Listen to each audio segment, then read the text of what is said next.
Welcome to WG Content's Unscripted. Today we have a very special guest, my friend Stephen Moegling. Welcome to Unscripted. Yay! Oh, yay. I'm so excited. Yeah, I feel like the tables are turning a little bit because usually like you're the one asking me all the questions. Now I get to ask you some questions. Stephen is a real makes a real difference in our space. I feel like you do so many things and you have this very rich history of work that you've done. Today, however, founder of Misfits, Band of Misfits. I got to be in one of the mastermind classes, which was a lot of fun. And also a recent founder of a men's yoga apparel business called Ombu. Am I saying it right? There's no wrong way to say it, but I love the way you say it. Yeah. Well, and it's a very cool business, and we've had a lot of fun talking about it. But we're not here to talk about business. We're here to talk about you personally and get to know you better. Excellent. So, you know the drill, and you don't know what question I'm going to ask you, but here we go. If you won an all expense paid trip anywhere, where would you go?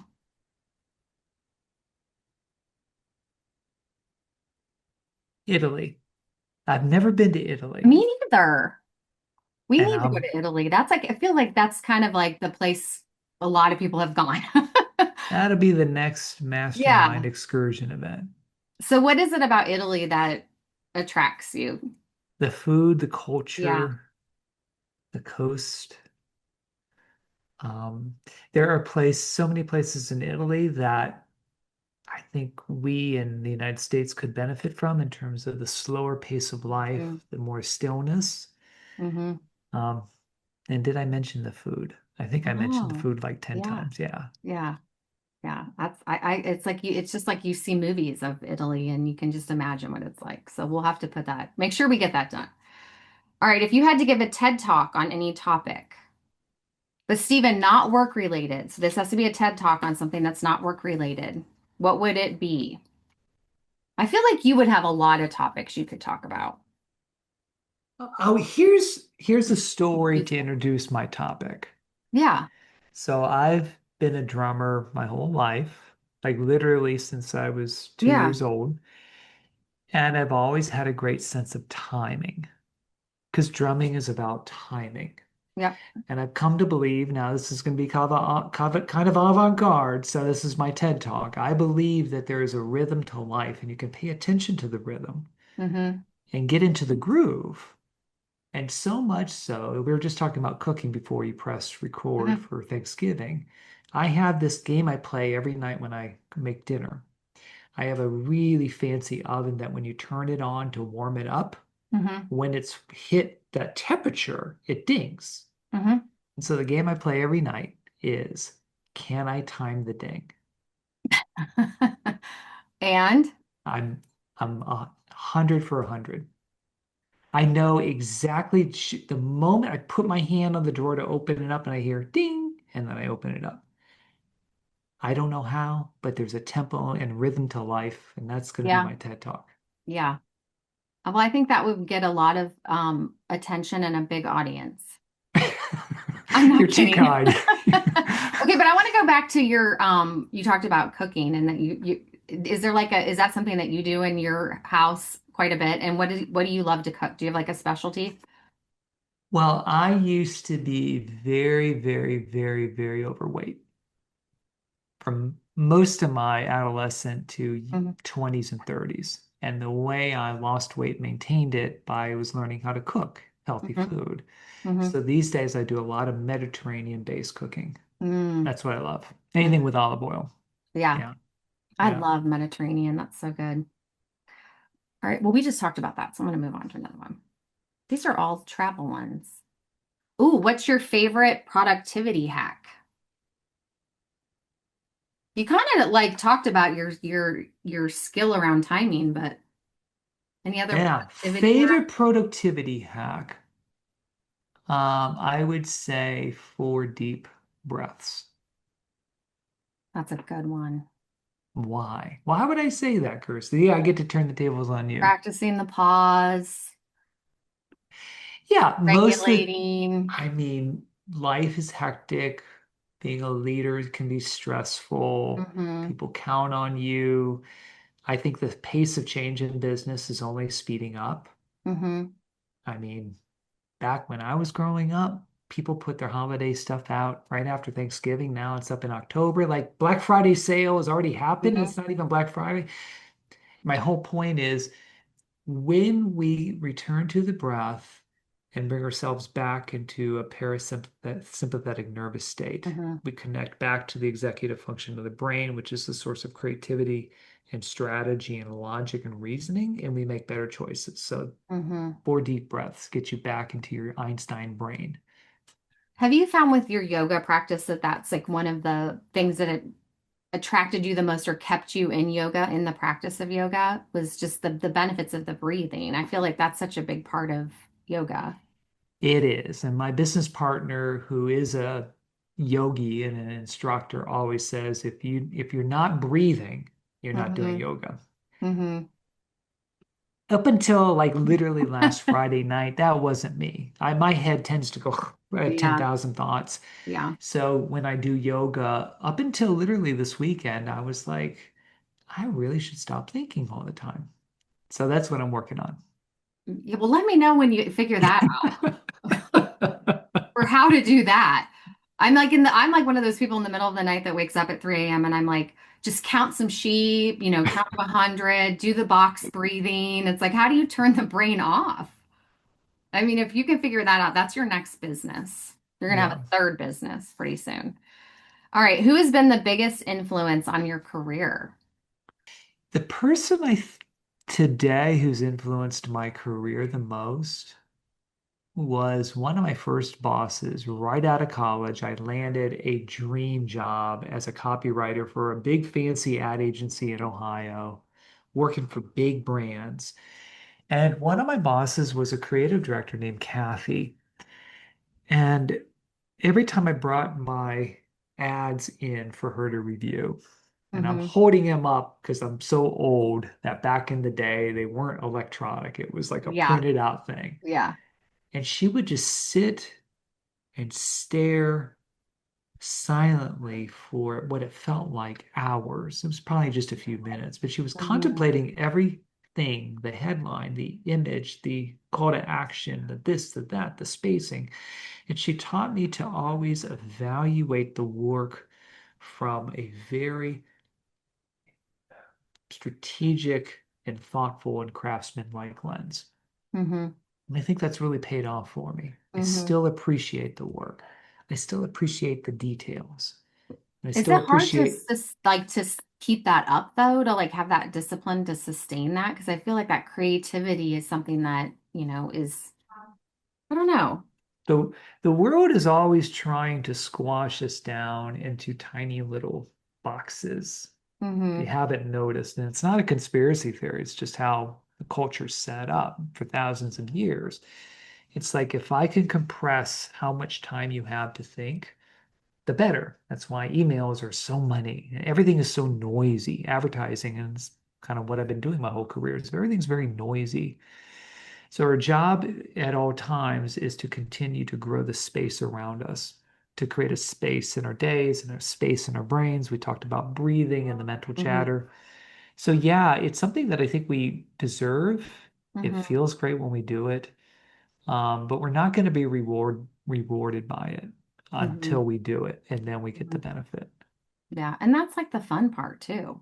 I Um, know. Creating, imagining, innovating. That's Yeah. all the real fun stuff. All right. What was your first job? What was Stephen doing at 15 or 14 or I worked at a department store, a precursor to a Target or a Walmart that's no longer in Okay. business.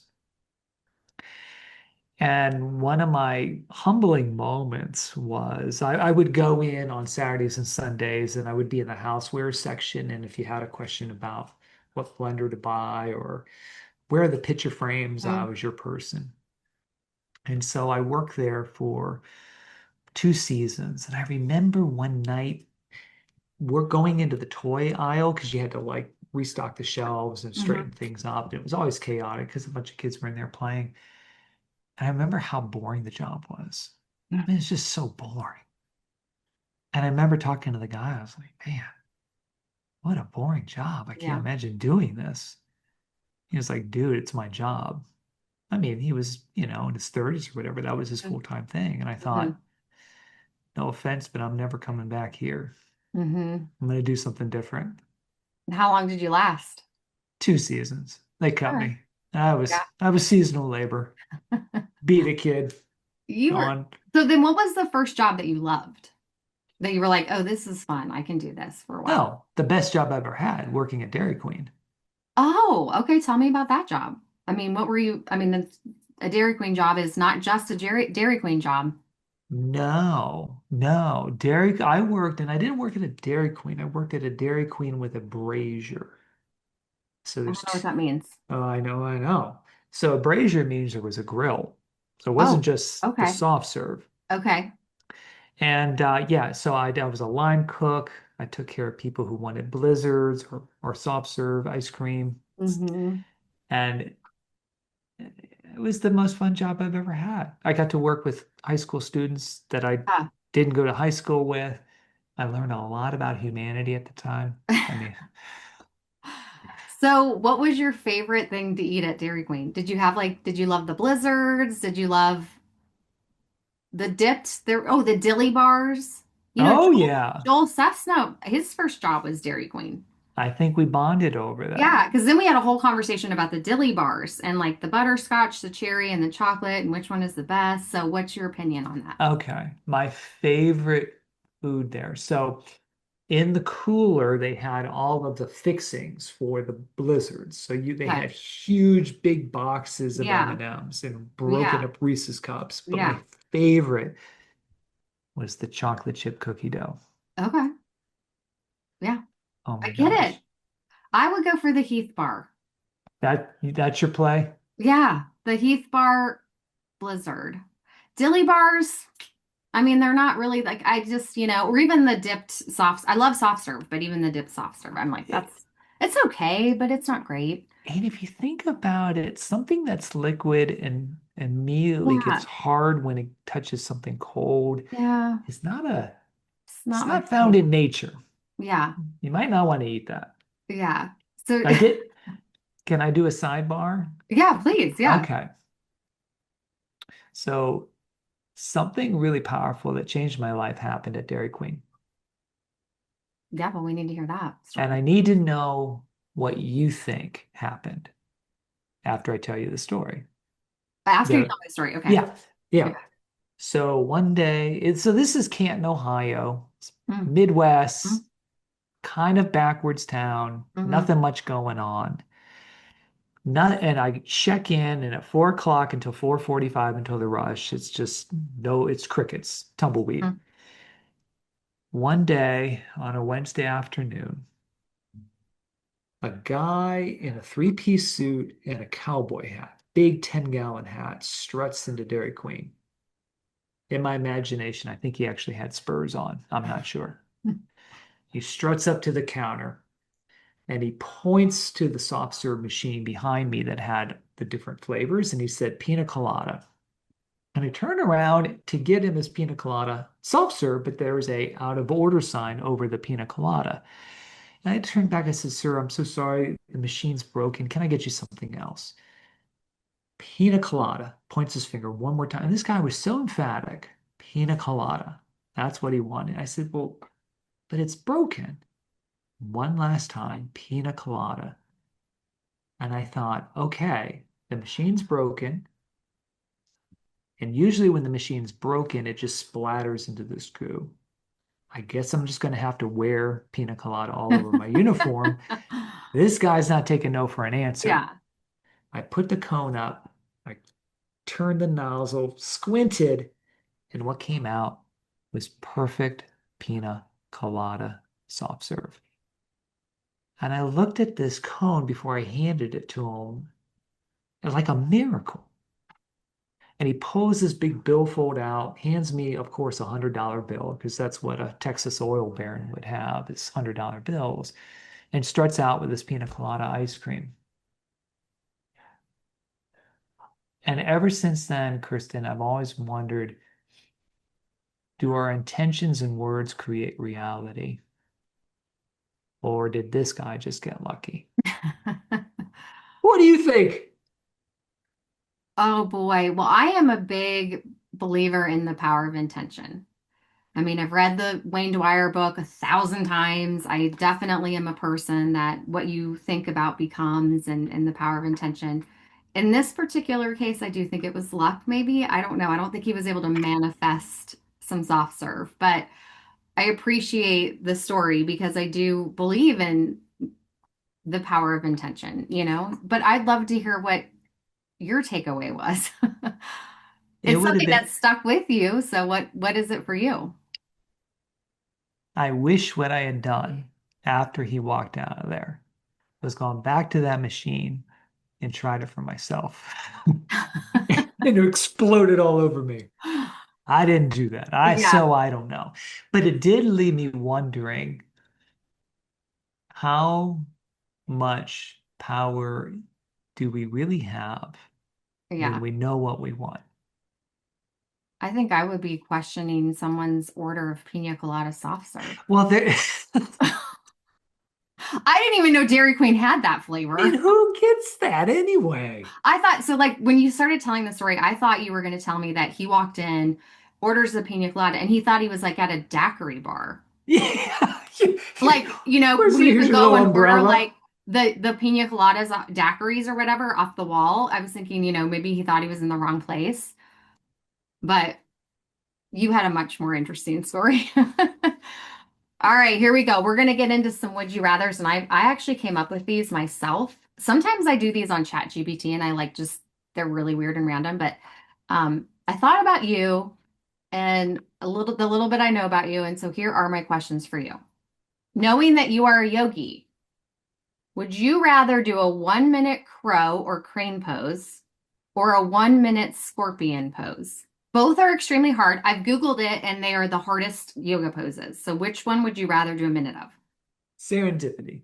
Because just Okay. this, Well, this tell is me which one. serendipity. Oh, okay, it is. All right. You have It's an idea. serendipity. Okay. Just this weekend, for the first time in my yogi life, I did a full crow pose and That's amazing. held it for like 30 seconds. So I was looking at these online and I was like, okay, could you really like there was one like an eight figure, what is that one called?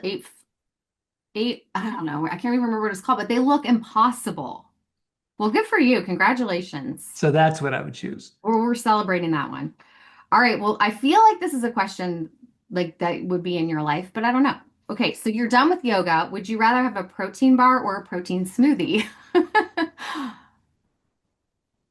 Definitely the smoothie. Okay.